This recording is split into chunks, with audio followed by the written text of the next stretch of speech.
home บ้าน house บ้าน apartment อพาร์ตเมนต์ room ห้อง bedroom ห้องนอน living room ห้องนั่งเล่น bathroom ห้องน้ำ hallway โถงทางเดิน balcony ระเบียง garden สวน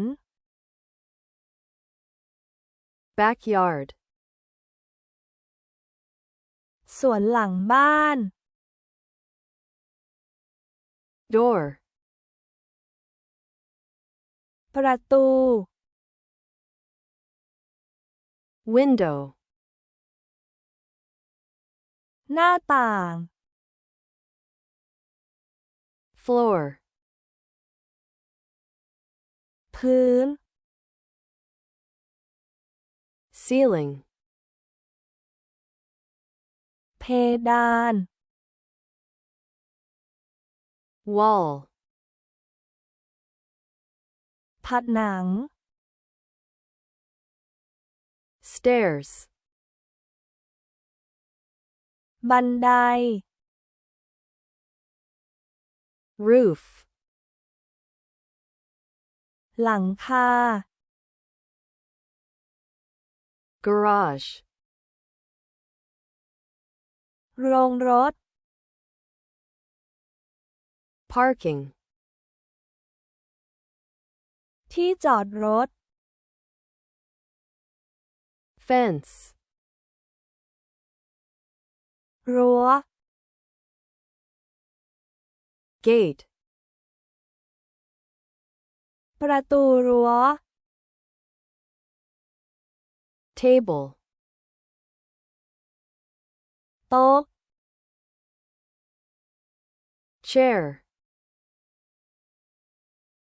เก้าอี้ sofa โซฟา bed เตียง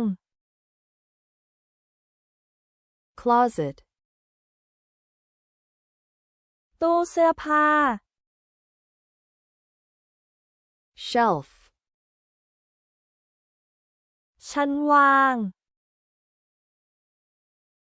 desk โต๊ะทำงาน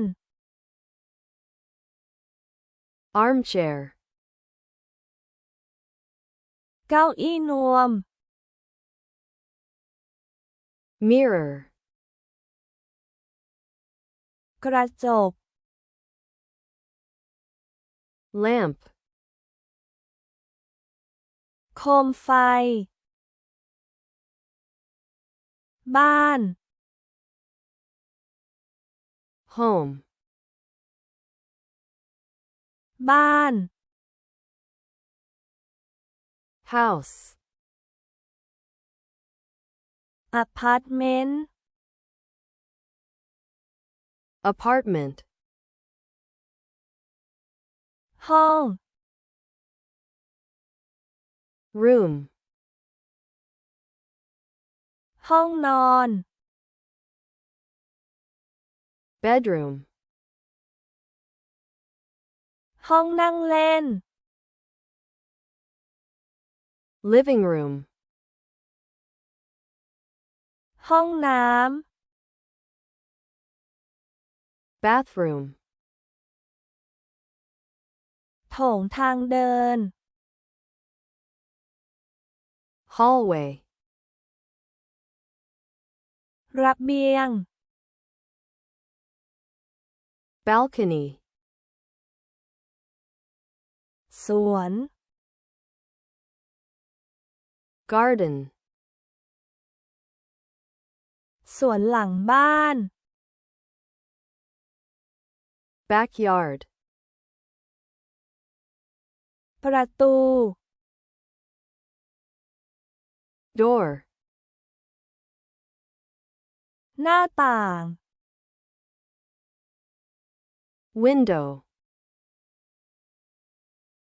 พื้น floor,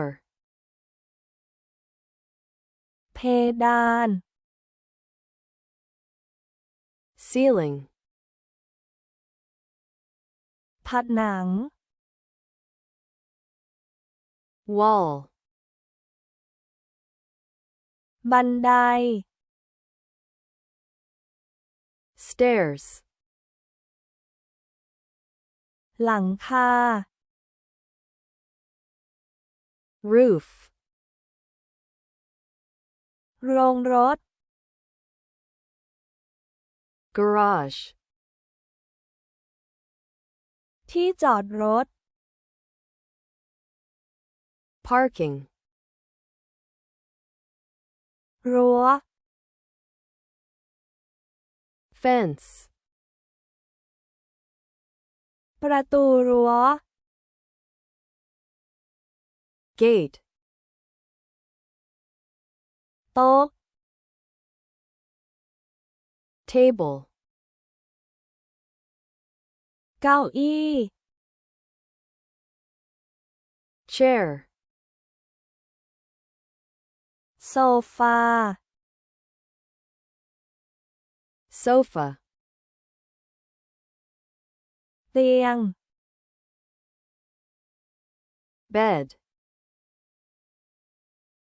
ตู้เสื้อผ้า closet, ชั้นวาง shelf,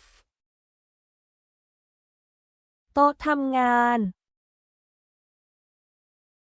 desk, เก้าอี้นวม armchair, กระจก mirror, โคมไฟ